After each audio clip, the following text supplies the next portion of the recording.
saisir de mes droits en fait et de revendiquer effectivement à travers effectivement un dépôt de plainte qu'on rappelle que quand on signe une charte, c'est un engagement qui est pris et voilà qu'on ne peut pas s'asseoir dessus. Elle accuse aussi la direction du parti de ne pas clairement trancher, car dans un communiqué, le premier secrétaire du PS explique combattre la position de Manuel Valls, sans pour autant la sanctionner. C'est l'abus de confiance pour moi et j'imagine pour les millions de personnes qui se sont déplacées. Jean-Christophe Cambadélis, c'était pas le seul responsable, je ne sais pas, parce qu'au moment de faire autorité, il n'a pas vraiment été très clair. Là, on a reçu encore une lettre où il disait « je ne prendrai pas de sanctions », ça s'est jamais vu.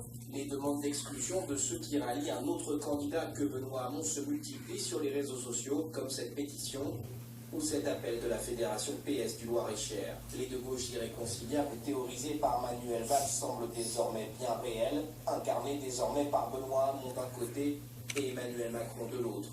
Le parti n'a jamais été autant divisé, prêt à imploser. La conséquence à court terme, c'est que ça affaiblit considérablement la candidature de Benoît Hamon. Et la conséquence à plus long terme, c'est qu'il va falloir recomposer. Sous quelle forme? Pour faire quoi? Personne n'est capable de le dire. Une absence de vision, un candidat loin dans les sondages et un rassemblement à gauche avec Jean-Luc Mélenchon impossible.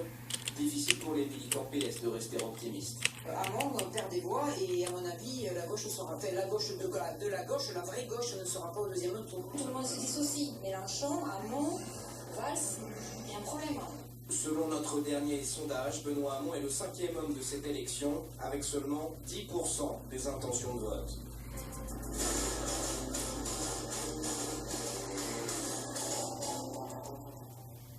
Et Grégoire Bizot, rédacteur en chef adjoint à Libération, nous a rejoint. Merci d'être avec nous. Est-ce qu'il peut encore remonter la pente, Benoît Hamon? C'est compliqué à dire. En tout cas, il y a une dynamique qui peut descendre très clairement et qui a été assez brutale et qu'on peut dater depuis le premier débat télévisé. Voilà, et depuis, rien ne peut l'empêcher. Et j'ai envie de dire depuis le débat et juste après un meeting qui avait pourtant, de l'avis de tous les commentateurs, et y compris dans sa propre famille politique, avait été considéré comme un très bon meeting, un très bon discours. On avait pensé même peut-être fédérateur, ça n'a pas du tout été le cas. Est-ce que le deuxième débat peut changer la donne? Ça paraît compliqué, mais bon, cette campagne, il y a eu beaucoup de surprises.